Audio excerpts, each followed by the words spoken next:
নেশার আসক্তি কাটিয়ে স্বাভাবিক জীবনে ফেরার আশায় যেখানে তাকে ভর্তি করা হয়েছিল সেখানেই চিকিৎসার নামে নরক যন্ত্রণার শিকার হতে হলো এক তরুণীকে। উত্তর ২৪ পরগনার দত্তপুকুর থানার দাড়িপুকুর এলাকার একটি নেশামুক্তি কেন্দ্রে এক তরুণীকে ঘুমের ওষুধ খাইয়ে দীর্ঘদিন ধরে গণধর্ষণ করার চাঞ্চল্যকর অভিযোগ উঠেছে। এই ঘটনায় কেন্দ্রের প্রধান কর্ণধার সন্দীপন মজুমদারকে গ্রেপ্তার করেছে পুলিশ। পুলিশ ও আক্রান্তের পরিবার সূত্রে জানা গেছে, পরিবারের সদস্যরা ওই তরুণীকে নেশামুক্ত করার উদ্দেশ্যে দাড়িপুকুরের ওই কেন্দ্রে ভর্তি করিয়েছিলেন। অভিযোগ, সেখানে পৌঁছানোর পর থেকেই চিকিৎসার পরিবর্তে শুরু হয় নির্মম শারীরিক ও মানসিক নির্যাতন। তরুণীকে প্রতিনিয়ত কড়া মাত্রার ঘুমের ওষুধ খাইয়ে অচৈতন্য করে রাখা হতো এবং কেন্দ্রের কর্ণধার সন্দীপন মজুমদার ও তার কয়েকজন সহযোগী মিলে দফায় দফায় তাকে গণধর্ষণ করে। নির্যাতিতা ওই তরুণীর অভিযোগ, শুরু থেকেই ওই কেন্দ্রের প্রধান এবং তার সহযোগীরা আমার উপর অত্যাচার শুরু করে। কিছু দৃশ্য মোবাইলে তুলে রেখে আমাকে ব্ল্যাকমেইল করত এবং কাউকে বলে দিলে খুন করে দেওয়া হবে বলেও হুমকি দিত। হয়েছিল, আমি রিহ্যাব সেন্টারে ভর্তি হয়েছিলাম নেশার করার কারণে। আমার বাবা মা আমাকে ভর্তি করেছিল, কিন্তু সেখানে গিয়ে আমি কোনো ট্রিটমেন্ট পাইনি। আমার উপরে মানসিক টর্চার, শারীরিক টর্চার ভুক্তভোগী হয়েছিলাম। আমি আগস্ট মাসের 30 তারিখে ভর্তি হয়েছিলাম 2025-এ। কে? সন্দীপন মজুমদার, উনি ওখানকার ওনার সেন্টারের। ওনার একটা মেল ইউনিট আছে উইংস ফাউন্ডেশন, আর একটা লেডিস ইউনিট আছে, সেটা হচ্ছে নিউ উইংস ফাউন্ডেশন। কি হতো? আমাকে লেডিস স্টাফ থেকে ওপর থেকে ডাক করিয়ে নিচে এনে আমাকে জোর করে আমার সাথে ধর্ষণ করতো। আমাকে ঘুমের ওষুধ খাইয়ে আমাকে অ্যাবনর্মাল বানিয়ে আমার ওপর ধর্ষণ করেছে ওরা। এটা আমি ভর্তি হওয়ার একদিন পর থেকেই শুরু হয়েছে। প্রথম দিনও চেষ্টা করেছিল, কিন্তু আমি বাধা দিয়ে আমি চলে গেছিলাম। কিন্তু তারপরে আমার কিছু ফটো ওরা স্ক্রিনশট নিয়ে রাখে ক্যামেরার ফুটেজ থেকে, সেইগুলো দিয়ে আমাকে ব্ল্যাকমেল করে আমার উপর টর্চার চালায়।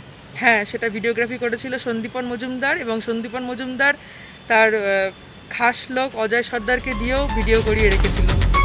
এই ব্যাপারে নির্যাতিতার আইনজীবী গৌরব মুখার্জি জানান, যন্ত্রণাদায়ক এই পরিস্থিতি থেকে মুক্তি পাওয়ার পর নির্যাতিতা তরুণী নিজে দত্তপুকুর থানায় গিয়ে অভিযুক্তদের বিরুদ্ধে একটি লিখিত অভিযোগ দায়ের করেন। অভিযোগের গুরুত্ব বিবেচনা করে পুলিশ দ্রুত তদন্তে নামেন এবং মূল অভিযুক্ত সন্দীপন মজুমদারকে গ্রেপ্তার করেন। 26 তারিখ একটি মেয়ে ভিকটিম তিনি আসেন আমার কাছে এবং বলেন যে দত্তপুকুরে একটি রিহ্যাব সেন্টার আছে।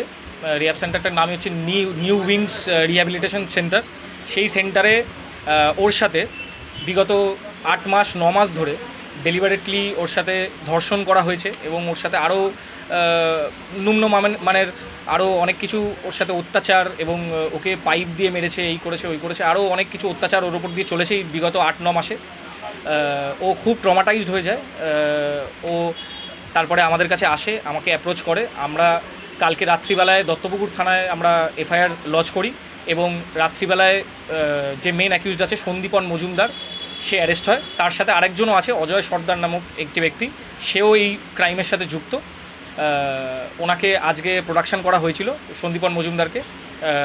ওনাকে 5 দিনের পিসি দেয় আমাদের CGM Barasat, chief judicial magistrate.